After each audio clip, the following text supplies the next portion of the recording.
हे hello everyone. सो आज हम बात करेंगे दुबई के सबसे यूनिक स्टार्टअप आइडिया के बारे में। देखिए, अगर मैं दुबई की बात करूं तो कुछ सालों पहले तक ये ऑयल बेस्ड इकोनॉमी की तरह जाना जाता था, लेकिन वहां के हिज हाइनेस मोहम्मद बिन राशिद अल मखदूम की गाइडेंस में, उनके विजनरी लीडरशिप के चलते एक ऑयल बेस्ड इकोनॉमी को इन्होंने पूरी तरह से शिफ्ट कर दिया एक टूरिस्ट बेस्ड इकोनॉमी के अंदर। और दुबई को एक टूरिस्ट बेस्ड इकोनॉमी ही नहीं बनाया, इन्होंने दुबई को दुनिया की सेकंड मोस्ट विजिटेड कंट्री बना दिया।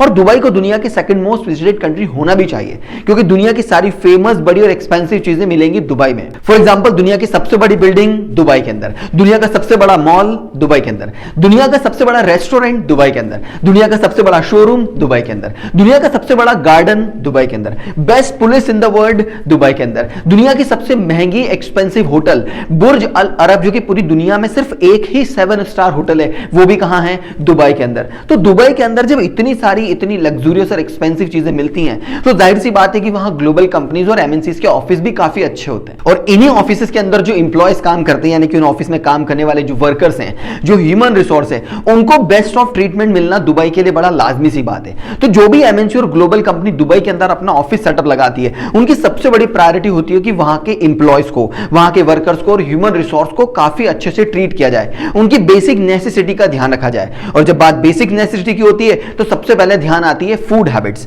यानी कि इंप्लॉय की फूड हैबिट्स और फूड रिक्वायरमेंट का ध्यान रखना भी वहां की एमएनसीज और ग्लोबल कंपनीज की सबसे बड़ी रिक्वायरमेंट है, जिसके लिए वहां की ग्लोबल कंपनीज और एमएनसीज को अपने ही ऑफिस के प्रीमाइसेस में एक अच्छी खासी कैंटीन बनानी पड़ती है। अब क्योंकि कंपनी अगर खुद कैंटीन चलाएगी तो उनके लिए काफी एक्सपेंसिव हो जाएगा, इसलिए कंपनी को इन कैंटीन्स को चलाने के लिए किसी दूसरी ऑर्गेनाइजेशन के साथ आउटसोर्सिंग का कोलैबोरेशन करना पड़ता है। अब क्योंकि आउटसोर्सिंग का कोलैबोरेशन करना सस्ता थोड़ा पड़ता है, लेकिन कंपैरेटिवली ये भी ऑर्गेनाइजेशन के ऊपर एक बर्डन आता है, क्योंकि कंपनी को अपने ऑफिस के प्रीमाइसेस को कैंटीन में कन्वर्ट कराना पड़ेगा, कैंटीन के मेंटेनेंस का ध्यान रखना पड़ेगा। अब क्योंकि कैंटीन में काफी सारे फूड आइटम्स होंगे, इसलिए वर्कर अपनी प्रोडक्टिव टाइम पीरियड के अंदर भी कैंटीन में जाके टाइम को थोड़ा वेस्ट कर सकते हैं, जिनसे उनकी प्रोडक्टिविटी और कंटिन्यूएशन इफेक्टिवनेस पे फर्क पड़ता है, जिसकी वजह से काफी सारी एमएनसीज और ग्लोबल कंपनीज अपनी ऑफिस प्रीमाइसेस के अंदर कैंटीन बनाना प्रेफर नहीं करती, लेकिन इंप्लॉयज को तो कैंटीन की रिक्वायरमेंट है। अब यहां से दो अलग अलग माइंडसेट आते हैं, कंपनीज को कैंटीन नहीं बनानी, इंप्लॉयज को कैंटीन की रिक्वायरमेंट है, और इन दोनों का कोलैबोरेशन थोड़ा प्रॉब्लमेटिक हो जाता है, क्योंकि कंपनी कैंटीन बनाने में इंटरेस्टेड नहीं है। अब यहीं से प्रॉब्लम शुरू हो जाती है इंप्लॉयज और कंपनी के अलग अलग माइंडसेट पे।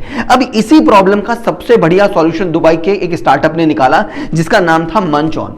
मंच ऑन ने क्या किया कि जिन इंप्लॉयज को अलग अलग फूड रेस्टोरेंट से खाना खाने की रिक्वायरमेंट है, लेकिन उनके ऑफिस के कैंटीन के अंदर वो फूड आइटम्स अवेलेबल नहीं है, तो मंच ऑन ने एक मिडिलमैन, एक ऐसा प्लेटफॉर्म क्रिएट कर दिया जो कंपनीज के थ्रू या इंप्लॉयज के थ्रू इंप्लॉय को ऑफिस टाइम के अंदर अलग अलग रेस्टोरेंट के अलग अलग फूड आइटम्स वहां पर ही प्रोवाइड कराएगा, जिसकी वजह से कंपनीज को अपने ऑफिस के अंदर कैंटीन नहीं बनाना और इंप्लॉयज को अलग अलग फूड रेस्टोरेंट का एंजॉयमेंट मिला। अब सुनने में मंच ऑन लगता है कि ये स्विगी और जोमेटो की तरह ही काम करता है, और बिल्कुल ये ठीक बात भी है। जैसे स्विगी और जोमेटो से हम हमारे घर बैठे, ऑफिस बैठे फूड आइटम्स मंगा सकते हैं अलग अलग रेस्टोरेंट से, ठीक वैसे ही मंच ऑन भी काम करता है दुबई के अंदर, लेकिन फर्क दोनों में बड़ा है। देखिए, स्विगी और जोमेटो की बात करूं तो आपके पास पैसे होने चाहिए, तभी आप किसी रेस्टोरेंट से अपना फूड आइटम मंगा सकते हैं, लेकिन मंच ऑन की गेम चेंजिंग स्ट्रैटेजी यही थी। इन्होंने इंप्लॉयज को फुल फ्री कर दिया कि अगर आपके पास अभी पैसे नहीं है या अभी आप पैसे नहीं देना चाहते, कोई बात नहीं, उसके बाद भी आप हमारे मंच ऑन डिलीवरी प्लेटफॉर्म से यूज करके आप किसी भी रेस्टोरेंट से अपना फूड आइटम मंगा सकते हो। At the end of the month जब आपकी सैलरी आपके अकाउंट में आ जाएगी, तो डायरेक्ट पैसा आपके अकाउंट से काट लिया जाएगा, जिसकी वजह से काफी सारे इंप्लॉयज इस मंच ऑन के स्टार्टअप से जुड़ गए।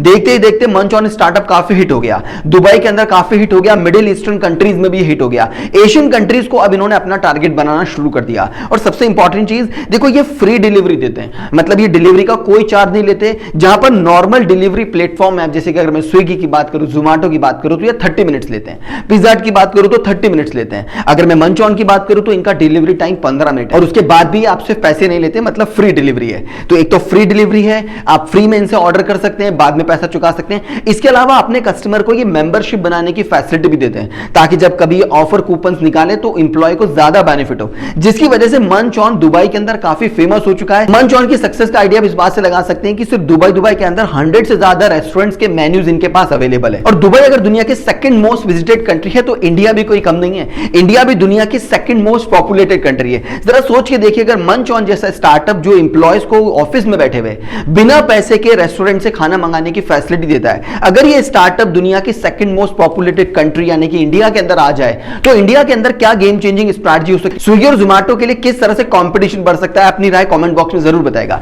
अगर ये वीडियो पसंद आया वीडियो को लाइक करिए। फ्यूचर में ऐसी इंफॉर्मेटिव वीडियो देखना चाहते हैं चैनल को सब्सक्राइब करिए। चलिए मिलते हैं किसी नए वीडियो में किसी नए इंफॉर्मेशन के साथ। Till then good bye, take care. Video class तक देखने के लिए आप सभी का बहुत बहुत धन्यवाद।